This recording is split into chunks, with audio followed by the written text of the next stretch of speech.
Hi, I'm Darshan Dudhoria. Before I tell you my story, it's important for me to ask you the burning question. What is success? Is it money? Is it joy? Is it happiness? Is what we heard right now, madam say, is that happiness? Is that success? Well, let me tell you a quick story. Visualize a really rich man sitting atop his beautiful mansion somewhere across the globe. He has got a lot of money that he'd like to invest. Change the set. There's another venture capitalist sitting somewhere in Silicon Valley. He wants money now to invest in other companies. Let's change the set here too. There's a very successful social media platform entrepreneur who's got 1 million user base, and he's looking for money to expand his user base. Let's change the set for the last time here. In a humble town, in a developing nation, there's this entrepreneur who would like to sell his products online, for which he likes to showcase his ads on a social media platform. Now let's stitch all of this together.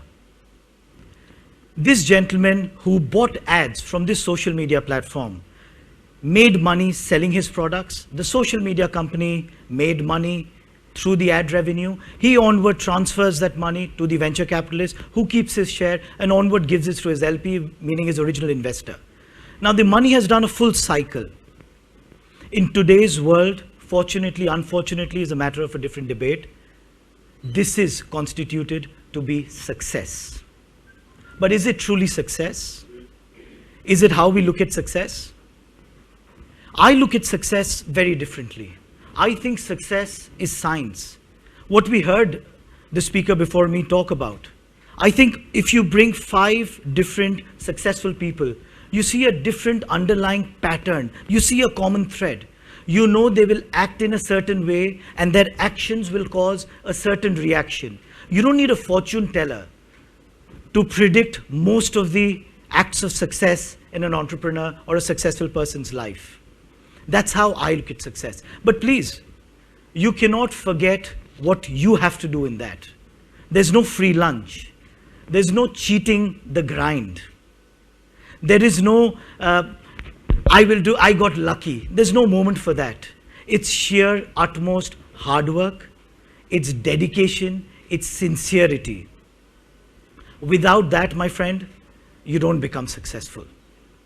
Now, before we go any further, let me tell you a little bit about myself to put things into perspective.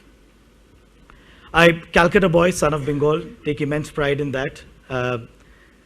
Lived in Calcutta for the early parts of my life, was 8 when I was shipped off to a boarding school, spent about 9 glorious years in my boarding school, which I think is the best institute in India, called this India School. Ended up getting the crown prize, which is being the head boy for a boarding school boy. It's a very, very big thing. And thereafter, I harbored this bizarre dream to be a politician, to get into active politics. I don't know what happened. And then I started researching about what do politicians study. And I realized they all do law. So I'm like, well, what the hell, let's do law. And I went ahead and I graduated in law from Cardiff Law School. I did my postgraduate at City Law School. I qualified as a solicitor in England and Wales. And thereafter, like everyone else, tried to look for a job, got a really fancy job offer for myself. And I don't know what happened that night. I wanted to go back home. I realized I was 9 years when I left home. And if I didn't go home now, I would never go back. I would never go back. And it was that moment, in 72 hours, I packed my bags and I was back home. It was 3 months of utmost turmoil. Calcutta is a different ecosystem. It takes time to breathe in this ecosystem also. It took me a 3-month period. And I landed myself this most interesting top job as a corporate lawyer in one of the topmost law firms in the country. I did that gig for about 7 years. And then I had a change of heart. I got into our family business, which is in silk. And for all you know, I've started selling saris and blouses. Yes, I was very well educated, had a fantastic global exposure, but now I found myself selling saris and blouses. And I was just recently at that point in time married. There was this calling again, and I wanted to go back to my ancestral place. I took my wife along with my family. We get in there. One thing leads to the other, which I'll tell you all about.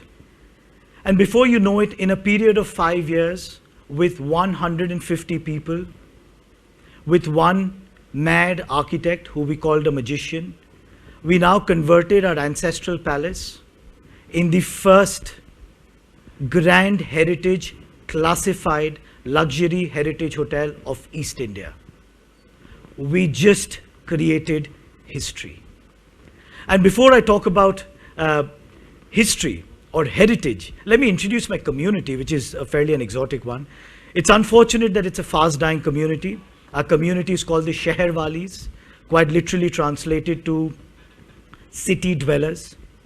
We are a very interesting mix of influences from Bengal, Rajasthan, the Europe, and Mughals. And the icing on the cake, we are Jains. So, Sheherwalis most importantly are known, amongst other things, to be the best hosts. And the other fanciest thing they're known for is their hand-stitched, European-designed pagri. So I'm going to take this opportunity now and sport my pagri. We typically do this in every public function, public occasion, or when we typically want to look fancy. So there now is an official Sheherwali right in front of you. That's how we like to roll out in public. So is this heritage? Is my pagri heritage? Are the Sheherwalis heritage? Is an old building heritage? Is an old painting heritage? Is an old recipe heritage? What is heritage? For me, till the time you can't experience the pagri, till the time you can't experience that old recipe, till the time you can't experience walking into that old building, it's not heritage. Heritage has to be working heritage for it to be heritage. That's how I look at heritage. And that was my moment when I got into Baroti, which is our ancestral palace. We walked in there. We are 5 hours away from Calcutta. Baroti is in this place, which is a village in a village in a village. We are in this place called Murshidabad. Murshidabad once upon a time contributed 5% of the GDP of the world. 5% of the world's business was happening in this place in Murshidabad. And right in here, there are these twin cities of Azimganj and Jiaganj. And we are right there in Azimganj. All palaces in that region, because of the passage of time, are in ruins. Everyone forgot about it. Murshidabad now is known as the unknown wealth capital of the world. And in all of that, we walk into Baroti, absolute ruins, locked down for 60 years. And I look at it, and the only thing that popped in my head was, will my daughter, who was just at that point in time born, will she ever be able to see the glory of Baroti? Will she ever be able to see the glory of the Sheherwalis, of our forefathers? Will she ever be able to see what these guys were before? And you know, that one thought just propels you in a different direction. I don't know, most of you would agree that, you know, you think, and you think, and you think. But there are those one thoughts that become game changers in your life. It's that one anchor thought that changes everything in your life. For me, that was that one thought. And then we embarked on this most audacious project in East India, if not the whole of India. We decided to restore our ancestral palace using local labor only, using local material only. We wanted to do it on the principles of zero wastage, sustainability, upcycling, recycling, and we were inspired by the global charters of restoration, both tangible and intangible. We were that mad that we didn't want to stop restoring just the building. We wanted to restore the soul of Baroti. The madness didn't end there. We wanted to build a community around it. We wanted to see what Baroti stood for before. Can we get that back? And that's where our journey started. Using not a single hotel management trained personnel. Everyone from the local community now runs Baroti. We took every room that we've designed. We've taken inspirations from erstwhile youths, erstwhile family members. We tell a story. You walk around Baroti, you'll find something called the wall conversations. So that if we are not there, anyone walking around can talk to the walls, can converse with the walls, can know about the history of the place, the history of the house. From there we started. We curated our cuisines. Our itineraries were curated. We planned every hour where the guest stayed.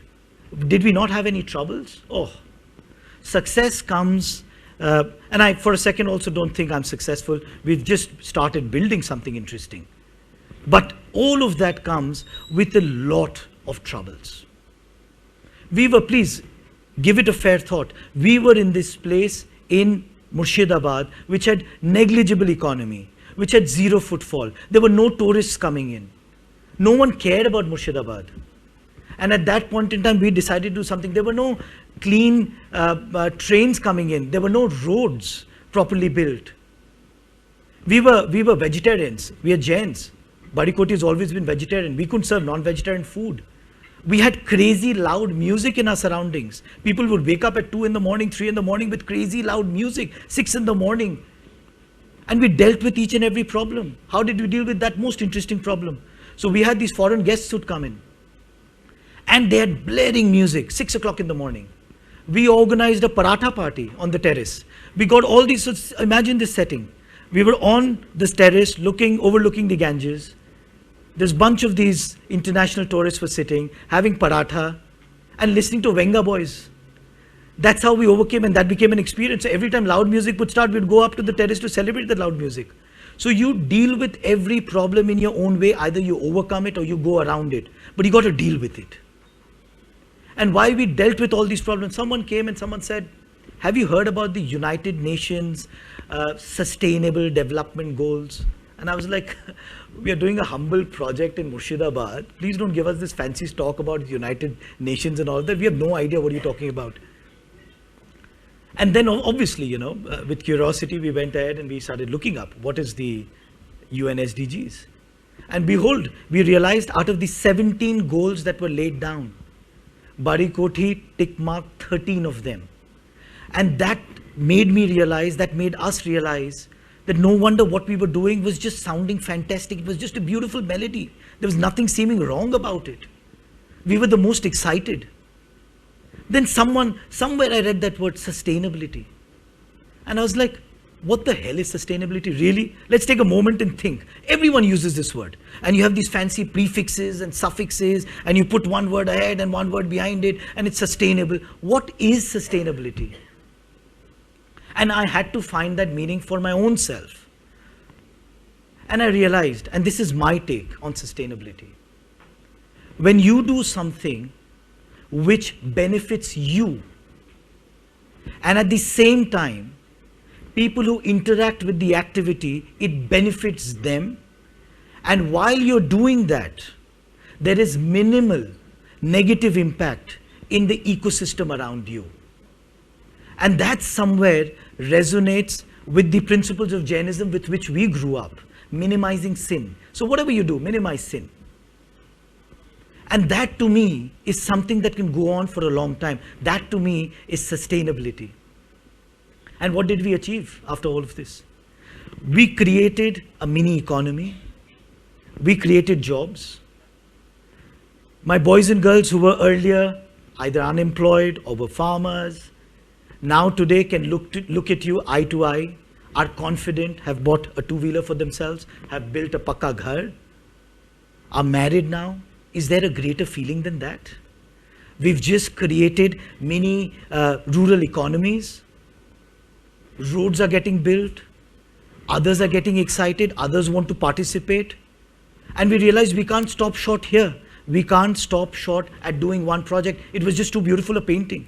So we created this most interesting project called Project HHH. We preserve heritage through hospitality by empowering humanity. And that to us is the big picture. Using this model, which I think is working beautifully at Baroti, we can now go into rural parts of Bengal, look at these heritage that we have, transform them. That's how I look at heritage. That's how I look at building. And coming back to the first story that I was narrating to you about success. Now, what is really, is this successful? Is this model successful? What is success at the end of the day? In my little experience, what I've realized, success used to be very different back in the days. You invent something, you discover something, you become a doctor, you become an engineer, you build a product, you build an app, and you're successful. But today, it's very different. Tomorrow, it's going to be wholly different. And we've already laid the seeds of it. Today, success means creating a self-sustaining ecosystem where it's not about yourself. You have to impact others in whichever way it is. Heritage did that for me. Maybe for you, something else does it. But you have to impact somebody else. People now are extremely aware of the fact that their personal growth is intrinsically linked to the growth of others. You cannot independently grow. And while you're doing it, you have to leverage on your strengths. At Baroti, we leveraged on our strengths. Please understand, we are in Bengal, we are not in Rajasthan. Our strengths are very different to the strengths of others. We didn't copy or ape anyone. We simply did something which was genuine and authentic to our minds and to our heart. And we did that. And the moment you leverage on your own strengths, it doesn't matter if it's a weak asset or if it's a strong asset, you leverage on that. And it will work to your advantage. And that for me is our secret sauce. And that I think is the meaning of success. And that's how success today is getting redefined. Today Bengal has these beautiful districts. I don't know how many of you have traveled through Bengal. You right from snow-capped mountains to the Cinderella's castles. You've got 100 of palaces that we personally have documented. You've got the UNESCO recognized Sundarbans. You've got it all over here. Now visualize this. You're in a glass dome train going through all these districts beautifully. And all of these independent districts are working in their own spheres. They've got these beautiful heritage homes, hotels. Everyone serving their local cuisine, their local dance form, their local art, their local practices. And you go through all of this. Look at how diverse our state is. We are sitting right on it. We are sitting amidst it. It's just a matter of time that we change it. This is my time. Thank you very much. You've been a patient and wonderful audience. Jai Hind. Thank you.